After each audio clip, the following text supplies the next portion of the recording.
안녕하십니까. 구형식의 취재수첩입니다. 검찰이 수사 과정에서 압수수색 영장 범위 밖에 있는 개인 사생활 정보 등이 담긴 전자정보를 대규모로 불법 수집 관리 활용한 것으로 드러나서 큰 파장이 일고 있습니다. 한마디로 검찰이 불법 수사를 했다는 것이고 민간인 불법 사찰을 했다라고 하는 의혹을 충분히 사기에 충분합니다. 이것을 처음 특종 보도한 이진동 뉴스버스 대표 기자는 안기부 국정원의 민간인 불법 도청의 범위를 뛰어넘는 불법 사찰 행위다 이렇게 지적을 했습니다. 오늘은 그 이진동 기자를 모시고 검찰의 불법 사찰 얘기를 들어보도록 하겠습니다. 어서 오십시오. 네, 안녕하세요. 예, 반갑습니다. 제가 방금 오프닝에서 얘기한 것처럼 검찰이 수사 과정에서 압수수색 영장 범위 밖에 있는 개인정보, 그러니까 네. 즉 뭐 카톡 이런 SNS 대화, 그다음 문자 메시지, 그다음에 녹음 자료, 뭐 이메일 등을 수집 관리 활용해 왔다는 건데 이걸 처음에 어떻게 확인한 건가요? 이제 잘 아시겠지만 지금 부산저축은행 부실수사 의혹 보도가 지난 대선 국면에서 있었잖아요. 그렇죠. 예. 그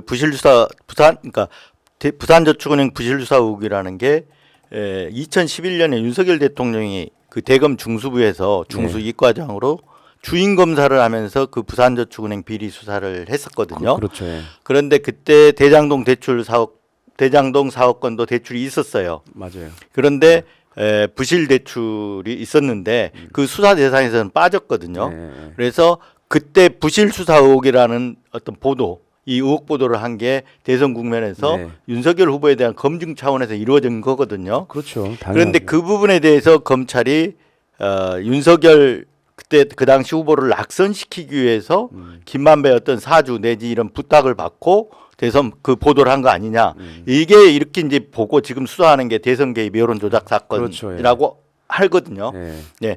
그래서 윤석열 대통령 명예훼손 수사예요. 맞아요. 예. 그런데 저는 이제 부산저축은행 부실 수사 의혹 보도가 사실에 가깝다, 진실에 가깝다, 가까운 의혹이다 이렇게 생각을 지금도 하고 있습니다.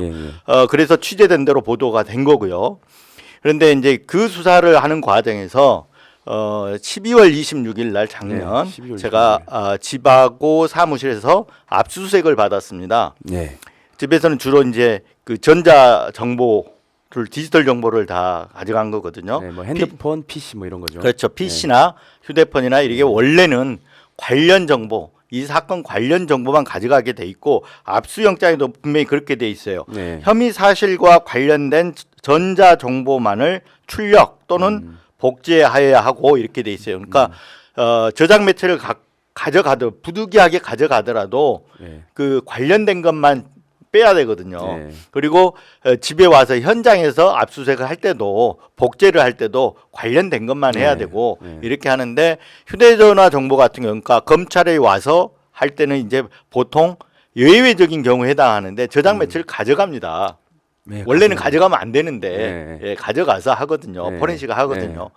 그런 경우에 이제 휴대폰에는 너무 많은 정보가 들어있잖아요. 그래서 관련 정보를 빼기 위해서 창관을 하게 됩니다. 일종의 압수수색 집행 과정이에요. 예, 그게 이제 디지털 포렌식 과정인가요? 네네. 예. 그래서 창관해서 사건 관련 있는 정보만을 검찰이 이제 빼는데 제가 지켜보는 거죠. 그런데 이제 이 압수영장이 뭐라고 돼 있냐면 아까 말했지만 관련된 전자정보만을 이렇게 돼 있어요. 관련된 구체적 범위가 안 정해진 거잖아요. 그렇죠. 그러니까 수사검사는 상당히 넓게 보고 뭐 이것도 가져가려고 저것도 가져가려고 하는데 창관하는 과정에서 이건 관련이 없다 주장을 하잖아요. 네. 그런데 이제 주장을 해서 받아들여지면 빠지는데 수사검사는 입장에서는 그 판단은 우리가 한다. 검사가 한다. 그리고 거의 많이 폭넓게 가져가요. 그렇게 폭넓게 가져가더라도 누가 봐도 관련 없는 정보들이 있거든요. 그러니까 예를 들어서 부산저축은행 부실수사 의혹 보도를 저희가 한 게 2021년 9월 10월인데 저희 뉴스버스가 고발사주 사건을 특정 보도한 게 2021년 9월 2일이에요. 네, 9월 2일. 그리고 그때 그 보도만 하고 말았냐? 그게 아니고 고발사주 보도가 계속 후속 보도가 이어지잖아요. 그러니까 취재 과정도 계속 이어지는 거예요. 그러니까 이 겹쳐 있잖아요. 그렇죠. 겹쳐 있는데 이거를 이 정보 관련된 대화방을 다 가져가 버리면 고발사주 사건 취재 자료, 취재 정보 이것도 다 포함해서 가져가 버리는 거잖아요. 그렇잖아요. 그런데 고발사주 사건과 부산저축은행 부실수사 의혹은 엄연히 누가 봐도 다른 정보잖아요. 그러니까 그걸 지적을 하는 거죠. 이건 가져가면 안 된다. 가져가면 안 된다는데 가져갔어요. 하하. 가져가고 그 외에 이제 누가 봐도 저 이제 사적인 대화라든가 예. 이런 게 있으면 안 된다 네. 이렇게 하잖아요. 네. 그래서 이제 그런 것들이 빠지는 경우 빠지면 검찰이 선별된 다음에 그 우리가 이걸 압수했다. 그리고 나서 선별해서 자기들 이제 저장 매체다 자기들 거 따로 저장을 합니다. 예. 하고 나머지 정보는 폐기한다고 폐기하고 보여줘요. 예. 그러고 나서 폐기했다라고 삭제 폐기 확인서를 줍니다. 음. 그러면 제가 직접 봤잖아요. 참관하면서. 네. 그리고 나머지 이제 가져간 정보에 대해서 다툼은 있지만 1차적으로 걸러진 거란 말이에요. 그래서 삭제 폐기 확인서에 사인을 하고 그다음에 이제 그 아까 선별된 거 거기에 대해 그 목록을 줍니다. 예. 우리가 이거 가져갔으니 이제 참고하라고 방어권 보장 차원에서 주거든요. 네. 그래서 그러면 이제 압수 절차가 다 끝나는 거예요. 네. 그럼 그다음에 집에 가면 돼요. 네. 가는데 제가 이제 압수 절차 휴대폰 다 압수된 거 정보를 다 뺐잖아요. 네. 자기들이 압수할 거를. 그래서 휴대폰 돌려달라. 네. 이제 과환부라고 그러잖아요. 네. 돌려달라 그러니까 조금 기다려 시간이 걸린다는 거예요. 한 두세 시간 걸린다는 거예요. 왜 걸리냐? 다 끝나지 않았냐? 그러니까 이걸 어디다 업로드를 시켜야 된다는 거예요. 그럼 뭘 업로드를 시키느냐? 삭제 폐기 확인서까지 줘놓고 또 업로드를 시키면 이게 삭제 폐기 안 한 것과 똑같은 거 아니냐? 이렇게 이제 항의하고 의문을 제기를 하니까 네. 규정상 하게 돼 있다라는 거예요. 네. 그래서 무슨 규정이냐? 삭제 폐기하고 나한테까지 확인서 주고 압수수색 영장에도 이렇게 분명히 돼 있어요. 여기 이제 화면에는 안 나오지만 압수수색 영장에서 사건 관련 있는 정보만 하고 목록에 없는 거, 그러니까 압수 대상이 그렇죠. 아닌 거는 다 삭제 폐기하라고 압수 영장에 분명히 이렇게 돼 법원은 있거든요. 그렇게 명령을 한 거죠. 네네. 예. 압수 영장에 누구든지 저뿐만 아니라 다른 사람들에 대한 압수 영장 다 네. 이렇게 그렇죠. 이 압수 대상 및 방법의 제한이라고 해가지고 네. 이게 뭐죠? 그러니까 별지로 다 붙어 있어요. 그래서 이제 이걸 제시를 하고 아니 이렇게 돼 있는데 그걸 또 업로드 시키면은 이거 이 규정이 뭐가 되냐 이렇게 하니까 저한테 와서 설명할 때는 아까 그 수사 지휘서를 한번 띄워주시면 좋겠는데 예, 수사 지휘서. 네 예. 그 두 번 그건 말고요 예. 세 번째네요. 네.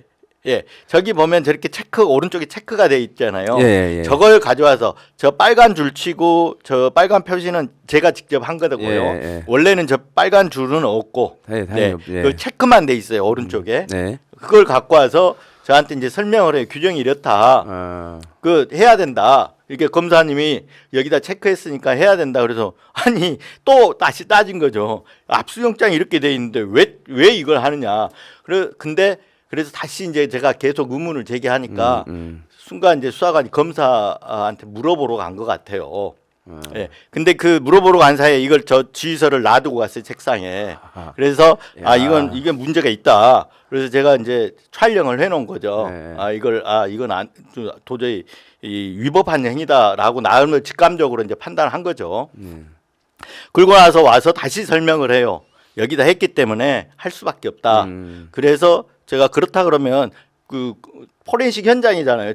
그것도 그러니까 소위 말하면 반부패 특수부 알죠? 예. 특수부 조사실 알죠? 예. 이 말이 이제 장관이지 조사실에서 이 압수 대상물을 놓고 자기들 압수하는 과정이기 때문에 조사 과정의 일환이에요. 네. 그래서 이제 그런 과정에서 놓고 압수했고 따지니까 이제 검사가 직접 오지는 않았던 것 같아요. 네. 그 마지막에는. 네. 그래서 이제 다 절차가 끝났고 어떻게 할 거냐. 그래서 그 휴대폰을 받아가겠다 그랬어요 제가. 그러면 올리는 걸 보고 가라 그러더라고. 올리는 걸 봐라. 기다렸다가 다 올라가면 그걸 갖고 가라 그러더라고요. 그래서 오케이 하고 나서 계속해서 이제 업로드 시킨 걸 봤죠. 네, 지켜본 거죠. 업로드 네. 과정을. 업로드 시킨 걸 지켜보고 나서 이게 48.8기가 정도 되거든요. 그러니까 오래 걸리잖아. 한 1시간 반 정도 걸리더라고요.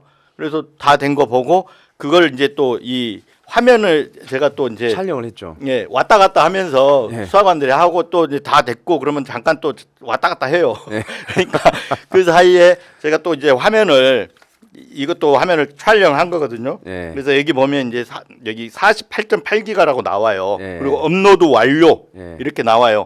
대검 서버에 업로드가 됐다는 완료 표시예요. 그래서 이걸 이제 또 찍고 휴대폰을 그날 받아옵니다. 네. 네. 예, 그날 과정이 그래요. 그리고 나서 받아오기 전에 이제 아까 실랑이가 있었잖아요. 그런데 이건 뭔가를 기록을 남겨야겠다 생각해서 좋다. 당신들이 휴대폰 정보를 이거 다 해서 업로드 시켜버린다고 하면 하겠다고 하면 내가 말릴 수 있는 방법이 없지 않냐. 대신 나는 동의하지 않았다라는 거 의견을 남기겠다. 그래서 그날 의견서를 한 장 쓰고 옵니다. 그건 이제 바로 그날 예, 예. 삭제 폐기 확인서 쓰고 업로드하기 전에 이렇게 쓰거든요. 그러니까 내가 동의하지 않았는데 올렸다. 이렇게 이제 또 하나 기록을 하나 남기고 그러고 이제 그날 휴대폰을 받고 돌아오는 거죠.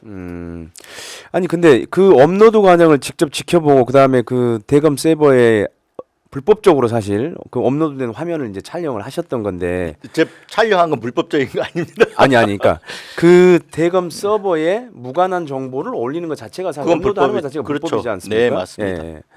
근데 그때 이제 그 검찰이 이 어떤 반론을 좀 해줬나요? 거기에 대해서? 그러니까는 2월 21일 날 수사 검사를 통해서 뭐 의견서를 검토해 보니 삭제해도 문제가 없을 것 같다. 대검 서버에 저장된 휴대전화 정보를 삭제하겠다. 뭐 이렇게 얘기를 했다고 그러던데. 이제 그 뒤에 그날이 2월 5일이에요. 그 네. 하고 휴대폰을 이제 받아갖고 네, 온 오늘이. 2월 5일인데 2월 12일 날 제가 가서 또 의견서를 아까 그 내용을 담아서 압수수색 영장에는 삭제 폐기하도록 돼 있는데 그 정보를 삭제 폐기해야 될 내용들을 그 정보들이 다 담겨 있는 휴대전화 전체 정보를 대검 서버에다가 올리는 것은 위법하고 불법이다. 그렇죠. 예, 예. 그래서 폐기하고 돌려달라 그랬거든요. 그 정보를 돌려달라는 거죠. 폐기하고 그 의견서를 냅니다. 그리고 이제 그 의견서 중에 이런 부분도 담겨 있죠. 아까 제가 서두에 말씀드렸던 고발 사주 취재 자료도 있는데 그걸 대검 서버에도 올리면 고발장 작성자가 어딥니까? 대검의 수사정보정책관실이잖아요. 대검이잖아요. 당사자잖아요. 그렇죠. 네. 그리고 유죄 판결이 났잖아요. 이미 난 상황이었거든요. 그래서 그럼에도 불구하고 그 자료까지 포함됐는데 대검 서버에다 올리면 이게 당사자한테 사건 자료를 넘긴 거하고 똑같은 거 아니냐. 그렇죠. 예. 그런 오해를 살 우려도 있고 그 위험도 있다라고 의견서에 적습니다. 그리고 나서 이제 그러니까 검사가 저를 이제 나중에 그 뒤에 불러가지고 포렌식 한 다음에 불러서 의견서를 검토했더니 이건 더 갖고 있을 필요가 없을 것 같아서 폐기할 테니까 폐기하고 나중에 폐기했다는 확인서를 하나 줄 테니 거기다가 수령 확인 사인을 해달라 서명해달라 그래서 네. 나중에 이제 그걸 다음번 또 포렌식 절차 있었을 때 가서 제가 보고 사인하는데 근데 이게 의견서 때문에 돌려준 게 아니고 예, 예. 사실은 2월 5일 날 포렌식 끝나고 와서 제가 보니까 이거 문제가 있어요. 그래서 기사를 써야 되겠다. 이렇게 생각하고 후배 기자한테 대검에다 공식적으로 반론을 요청해라. 그러니까 기사에 반론이 들어가야 되잖아요. 네. 그래서 위법 부당한 것 같으니 반론해달라고 하면서 했더니 그쪽에서 그럼 자료를 달라는 거예요. 뭔지 모르니까 줘봐라. 그래서 제가 찍어왔던 수사주의서 아까 네. 화면에 나왔잖아요. 네. 그걸 보내줍니다. 그러니까 대검에서도 충분히 봤죠. 어떤 공식 문건을 저희가 갖고 있는지 봤고 네. 거기에 대해서 위법 부당하다고 우리가 기사를 쓸 것처럼 얘기를 하고 반론을 해달라 그랬는데 반론이 그 뒤에 40일 동안 지금까지도 없었습니다. 근데 그때 그 이제 2월 29일 날 대검 서버에서 휴대전화 정보 전체를 폐기했다는 확인서를 주면서 그 확인서 수령 서명을 요구하잖아요. 네. 그때 특별하게 저기 이진동 대표께서 특별하게 부기를 했다고 그랬는데 그게 어떤 내용인가요? 근데 이제 그걸 받았는데 네. 폐기 확인서를 받았는데 실제 제가 보지는 않았잖아요. 음. 폐기했다라고 검사가 그러니까 검사의 수사 지휘에 의해서 이것도 폐기하게 돼요. 그러니까 그렇죠. 내부적으로 폐기를 그러니까 수사 지휘를 했고 검사가 수사 지휘해서 폐기됐다라고 이제 알려준 거예요. 그렇게 했으니 거기다 이제 수령 확인서에 서명해 달라 이건데 제가 보지를 않았잖아요. 예. 목격을 안 했잖아요. 그리고 전자정보의 특성이라는 게 폐기한다고 해서 폐기되는 것도 아니에요. 왜냐하면 우리 휴대전화 이것도 알지만 이 삭제하잖아요. 근데 포렌식 장비로 복구하면 다 복구되잖아요. 그렇죠, 예. 대검 서버도 마찬가지거든요. 복구하면 복구될 수 있다라고 생각할 수 있잖아요. 그래서 제가 남긴 게 전자기록의 특성상 이게 복구가 불가능할 정도로 폐기했는지는 확인하지 못했다. 이걸 남긴 거예요. 다만 검사한테 폐기했다는 사실은 내가 통보받았다. 네. 그렇지만 복구 불가능할 정도로 폐기했는지에 대해서는 내가 직접 눈으로 확인하지 못했다. 이런 내용을 제가 부기한 겁니다. 그러니까 사실 대검 서버를 사실 확인하지 않는 이상은 진짜로 검찰이 그거를 폐기했는지 삭제했는지를 알 수 없는 거 아닌가요? 저는 검사가 이제 폐기했다고 하니까 폐기했을 가능성이 있다고 보지만 네. 최근에 와가지고 이 기사 뉴스버스 기사에 대해서 검찰이 거짓말 해명하는 걸 보고 야 그럼 내가 검사 얘기를 믿을 수 있겠나 네. 이런 생각이 듭니다. 예. 근데 사실 이제 제가 이렇게 부기를 해놓으니까 아까 그거 하면 세 번째 화면인가 두 번째 화면 있었는데 이렇게 부기를 해놓으니까 그거 말고요 맨 마지막에 부기된 거 제일 아래 글씨는 저렇게 글씨가 있고 부기가 돼 있잖아요. 예. 그러니까 그날 이제 수사관이 저걸 받으러 왔어요. 그래서 네. 저렇게 해주니까 검사하고 계속 통화를 하는 거예요. 아마 검사한테 이런 내용을 부기됐다라고 알려주는 것 같아요. 이게 처음에는 이거 없애면 안 되냐. 그래서 아니 내가 틀린 말 한 것도 아니고 그냥 남겨주라라고 얘기를 한 거죠. 그래서 이제 더 이상 요구는 안 하더라고요. 그런데 좀 곤혹스러웠던 것 같아요. 이걸 남기니까. 근데 저 입장에서야 당연한 거고 그렇잖아요. 그래서 이날 또 포렌식이 있었는데 다 끝난 다음에 검사실에 디지털 수사관실에 잠깐 들렸다 가면 저는 이제 대검에서 했는데 대검에서 서울지검 건너가려면 길 하나 건너가야 되잖아요. 그래서 디지털 포렌식 하는 데가 10층에 있는데 네. 거기 들렸다 갔으면 한다라고 해서 갔어요. 갔더니 이제 저한테 설명을 해주긴 해요. 다 지웠다라는 설명을. 그 설명이 뭐냐면 아까 제가 이제 이 업로드된 화면을 남겼잖아요. 예, 예. 근데 이 화면을 촬영한 거. 촬영해서 찍었는데 이걸 제가 갖고 있는지는 몰라요. 거기서는. 그럴 거 아니에요. 네. 근데 이 문서를 빼왔더라고요. 자기들이 프린터 출력을 해왔어요. 네. 해와가지고 저한테 설명하기를 지금 여기 보면 이게 휴대폰 전체 정보 저장된 거 이게 맨 위에 이게 빨간 표시된 게 이게 전체 정보 저장된 거거든요. 그리고 하나 둘 셋 넷 네 개가 있어요. 선별 목록. 그런데 저한테 이제 얘기하기로는 원래 이렇게 5개가 있었는데 이 지금 4개만 있지 않냐 문서로 이렇게 보여줘요. 그래서 삭제했다. 그래서 제일 위에 게 하나가 삭제된 거다. 그게 휴대폰의 전체 정보다. 이렇게 설명을 해줘요. 그래서 제가 이제 모르잖아요. 원래 어떻게 돼 있는지는 모르잖아요. 네. 그래서 그렇습니까 하고 네 알겠습니다. 그렇게 이해하겠습니다 하고 돌아왔죠. 네, 네, 그 과정이 이제 그래요. 네. 근데 그때 그 수사관이 자리를 비운 사이에 이제 수사 검사의 지휘 공문을 촬영을 하셔서 그게 되게 중요한 건데 거기 공문에 휴대전화에 기억된 전체 정보를 복제한 파일을 대검 서버에 등록하고 보존하라 이런 항목에 검사가 직접 체크한 게 체크되어 있었다는 거잖아요. 네, 그렇죠. 그러니까 그게 어떤 의미를 가지는지 설명을 좀 해주시죠. 그러니까 이제 제가 따지고 의문을 제기하고 뭐 이랬는데도 수사관이 와서 규정상 해야 된다라고 얘기를 하는 거잖아요. 네. 그래서 제가 느끼기로는 이게 저한테만 외외적으로 일어나는 게 아니고 이게 상시적으로 이런 걸 주요 인사나 이렇게 특수사를 받게 되면 이걸 다 언론인뿐만 아니라 정치인이 이렇게 주요하게 다뤄지는 사건들에 있어서는 이걸 다 이렇게 체크해가지고 전체를 갖다 저장시키는구나 이렇게 순간적으로 알게 되는 거죠. 네. 근데 수사관 입장에서 와가지고 공문까지 보여주면서 할 정도는 뭐냐면 이게 관행화돼 있다라는 거예요. 그렇죠. 아무런 무슨 문제 의식이 없이 지금 수사관도 그냥 수사관은 그럴 수 자연스럽게. 있는데 수사관은 그럴 수 있는데 저는 검사는 문제 의식이 있다고 봐요.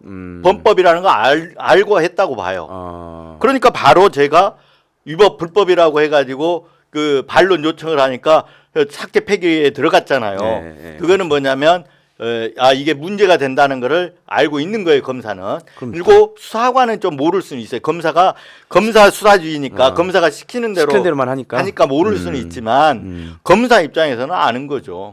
법을 다루는 사람 아니니까. 그러면은 그걸 불법인 걸 알고 그렇게 하는 거는 이거는 뭐 가중 처벌감 아닌가요? 뭐 거기에 대해서는 이제 법원에 가야 예. 알겠지만 예. 제가 느낀 거는 그래서 처음에 기사 보시면 알지만 민간인 불법 사찰이라고 하고 조직적 범죄라는 그걸 단어를 썼어요. 썼죠. 예.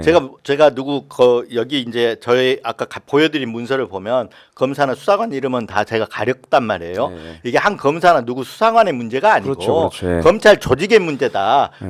그것 때문에 제가 이제 수사관이나 검사들 이름은 다 가리고 문서를 이렇게 이제 기사도 쓸 때 노출시키고 그런 거거든요. 근데 지금 이제 휴대전화 정보 폐기를 확인하는 확인서도 발급해줬고, 그다음에 그 목록에 없는 전자정보 지휘 공문이라고 하는 게 있는데, 이거 자체가 사실 검찰이 불법적으로 그 사건과 무관한 휴대전화 정보를 저장해 왔다라는 걸 사실 입증해 주는 거 아닌가요? 그렇죠. 그래서 이제 보시면 알겠지만 기사를 쓰기 위해서는 입증이 돼야 되잖아요. 네. 그러면 그 기사에 이렇게 썼어요. 민간인 불법 사찰, 그래서 휴대전화 전체 정보 불법 수집, 보관, 그러니까 수집, 관리, 활용이라고 썼단 말이에요. 네. 그럼 세 가지가 입증이 돼야 되는 거잖아요. 수집은 뭐예요? 제가 아까 목격을 했고, 목격했죠. 예. 아까 휴대전화 전체 정보 올린 거, 예, 업로드 시킨 업로드 거, 이게 이제 수집됐다는 거를 그렇죠. 보여주는 거잖아요. 예. 보여주면서 업로드가 있어요. 수집은 언제 하냐? 아까 이제 선별 과정 끝날 때 이렇게 제가 목격을 한 거거든요. 예. 보관은 뭐냐? 여기 업로드 완료된 게 이제 보관이 됐다라는 그렇죠. 거잖아요. 예, 예. 입증이 되고 그리고 나서 제가 삭제 폐기 확인을 요구를 했잖아요. 그래서 그 폐기 확인서를 줬잖아요. 예. 그러면 업로드된 걸 폐기했다고 준 거란 말이에요. 그러니까 보관됐다라는 걸 인정한 거잖아요. 인정했죠. 예, 그러니까 예, 예. 수집과 보관은 입증이 된 거예요. 그다음에 활용 사례를 찾아야 되잖아요. 기사를 쓰려면 활용 사례가 있어야 되잖아요. 그래서 제가 이제 이게 어떻게 찾지 하고 나서 주요 사건에 대해서 취재를 한번 해봐야 되겠다. 이런 이제 압수수색이 집행되는 과정에서 삭제 폐기 확인서를 주고 뒤에서 몰래 수집한 사례. 근데 당사자들이 다 모르기 때문에 네. 찾기가 힘들어요. 그러니까요. 예. 예. 당사자들 저도 그랬지만 삭제 폐기 확인서 주고 다 간 다음에 하잖아요. 그렇죠. 지휘서로. 네. 그러니까 당사자나 변호사들도 알 방법이 없어요. 네. 삭제 폐기 확인서를 주니까 삭제 폐기됐다고 당연히 생각하는 거예요. 예. 예. 그래서 이 찾을 방법이 없더라고요. 그래서 이제 이걸 어떻게 찾지 고민하고 있던 차에 2월 5일 날 이재용 삼성전자 회장에 대한 무죄 판결이 나옵니다. 네. 근데 그 기사들 중에 쭉 보다 보니까 위법 수집 증거에 의해서 무죄가 나왔다는 거예요. 예, 그거였죠. 그래서 제가 판결문을 얼른 구해서 봤거든요. 그 판결문이 한 1000페이지가 넘잖아요. 그래서 쭉 다 보는데 그 이제 증거 기록 부분만 자세히 봤죠. 그런데 저랑 똑같은 이 케이스가 딱 있더라고요. 그게 소위 장충기 문자 메시지라는 건데 그렇죠. 예. 이걸 이재용 회장 수사의 증거로 낸 거예요. 네. 근데 그 장충기 문자 메시지가 어떻게 됐냐면 2016년 국정농단 사건 수사 때 이걸 압수한 거예요. 그때 휴대폰을 압수해서 그 휴대전화를 제가 얘기했던 아까 대검 서버 그걸 D넷이라고 합니다. 네, D넷. 네, D넷인데 거기에다가 업로드 시켜서 똑같이 저장해 놓은 거예요. 2016년도에. 그걸 갖다 2018, 2019년대 삼성 바이오 수사 있잖아요. 네. 이재용 회장 불법 승계 혐의 사건. 그 사건 수사를 할 때 그 수사 검사들이 넘겨받은 거예요. 그러니까 거기에 이제 장충기 문자 메시지를 통 털어서 넘겨받았다고 나왔는데 그 외에도 제가 보기에는 휴대폰 정보들을 다 넘겨받을 관련된 정보들을 넘겨받았을 가능성이 높다고 봐요. 그런데 판결문에는 장충기 문자 메시지만 나옵니다. 그러면 이 활용된 사례 재판에 불법적으로 활용된 사례가 하나가 생긴 거잖아요. 네, 그렇죠. 네. 그래서 이제 그 케이스를 입증할 자료들을 하나 얻었고 네. 두 번째는 좀 더 찾아야겠다 하고 나서 제가 이제 여러 가지 사례를 보다가 판사 사찰 네, 판사 문건을 사찰 이제 보다 보면 판사에 대한 세평 수집들이 있어요. 쭉 네. 있어요. 이걸 검사들이 어떻게 수집하지? 이렇게 이제 의문이 들잖아요. 했지. 그래서 제가 그 내용을 자세히 보면서 이제 또 다시 취재에 들어갔죠. 그래서 쭉 취재하다 보니까 그 1, 2년 전에 법원 행정처. 사법농단 수사를 하면서 법원 행정처를 압수한 게 있어요. 네. 그래서 어떤 것들이 압수됐는지 봤더니 인사기록 카드, 인사카드 파일 그리고 나서 무리야기 법관 리스트, 네, 리스트. 내용. 블랙리스트죠. 네, 네. 내용. 판사 그렇죠. 블랙리스트. 그걸 대법원에서 그걸 만든 블랙리스트로 만들어서 사법농단 수사를 받았잖아요. 네. 그래서 검찰이 그때 그걸 수사한 거잖아요. 그걸 수사해온 거를 있더라고. 그래서 그러면 얘들이 판사 사찰 문건에 동의를 하면 거기서 압수한 정보를 활용한 거잖아요. 그래서 이제 그 관련된 분들한테 좀 물어봤는데 누군가가 징계 의결서를 자세히 한번 보시면 거기 혹시 뭐가 있지 않겠습니까? 라고 얘기를 해요. 그래서 다시 한번 봤거든요. 그런데 진짜 나와요. 그 내용이. 정확하게 있다라고 나온 건 아닌데 그 출처에 대해서 그 판사 사찰 문건을 작성한 데가 대검 수사정보정책관실이에요. 그렇죠. 예. 고발사주 고발장 작성한 데하고 똑같아요. 똑같은 사람들이 한 거예요. 예. 그래서 이제 그 제가 쭉 보면서 그 사람들이 그 문건 출처에 대해서 어떻게 답변을 했는지 봤더니 반부패 수사부 그 수사를 했던 반부패 수사부 쪽에서 전달받았다. 내용을 들었다. 이렇게 돼 있어요. 그런데 쭉 보니까 그 반부패 수사부에서는 안 했다고 그랬죠. 준 적이 없다는 거예요. 수사팀도 준 적이 없어. 위에서도 준 적이 없어. 그럼 거짓말이잖아요. 네. 그래서 보다 보니까 그 무리야기 법관 그 세 평 나온 거 거기에 내용하고 판사 사찰 문건하고 똑같은 거의 똑같은 부분들이 일치하는 부분들이 나와요. 그래서 이거는 압수수색 정보를 활용했구나라고 하는 구체적 정황이잖아요. 그래서 그 내용까지 해서 이제 한 세 가지 정도 제 케이스까지 보면 뭐 한 활용은 두 가지 케이스. 예, 두 가지 케이스가 이제 입증이 된 거죠. 그래서 그 과정이 완료된 다음에 대검에 이제 반론 받아서 기사를 작성을 한 거죠. 그러니까 보니까 이제 그 아까 얘기하신 장충기 문자 메시지와 관련해서는 그 재판부가 그러니까 장충기 사장이 휴대전화 정보 가운데 문자 메시지가 1만 4천 개 가량으로 상당수가 압수수색 영장 기재 혐의와 무관한 문자 메시지였다. 가족 간 사적 일상적인 안부에 관한 문자 메시지 등이 포함되어 있었다. 그러니까는 이게 이제 영장 범위를 넘어선 거를 계속 보관하고 있었다라고 하는 거는 증거 능력이 없다. 그래서 그렇죠. 이제 배척을 한 건데 네. 그다음에 이제 방금 얘기한 판사 사찰 문건에 같은 경우에도 이 법원 행정처를 압수수색할 때 그 자료를 대검 서버에 보관하고 있다가 그 판사 사찰 문건을 만들 때 보관된 자료를 참고를 했을 가능성이 구체적 있다. 정황이죠. 예, 예. 그런 점에서 보면 단순하게 이게 그러니까 불법적으로 수집 관리해온 정보를 그냥 보관만 한 게 아니고 아까 했던 직접 활용까지 한 수사에 거죠. 또 예. 재판에 활용을 했다 이거는 그렇죠. 이거네요. 근데 수사와 재판에만 이런 식으로 저 알려진 건 두 건인데 저희가 이제 찾아낸 건 두 건이잖아요. 근데 이제 이 보도가 쭉 이어지는 과정에서 한겨레가 또 하나를 찾아낸 것들에 또 한겨레 보도에 의하면 윤상현 의원이 2020년 그렇죠. 총선 관련해서 한바 한바비리 사건. 사건이라고 예, 하죠. 예. 그래서 공직선거법 위반으로 수사를 받는데 그 전에 휴대폰을 압수를 했던 모양이에요. 그렇죠, 예. 뭐 다른 사건으로. 근데 그 정보를 활용해 갖고 그 윤상현 의원도 무죄가 난 케이스가 있어요. 그러니까 이게 벌써 세 건이잖아요.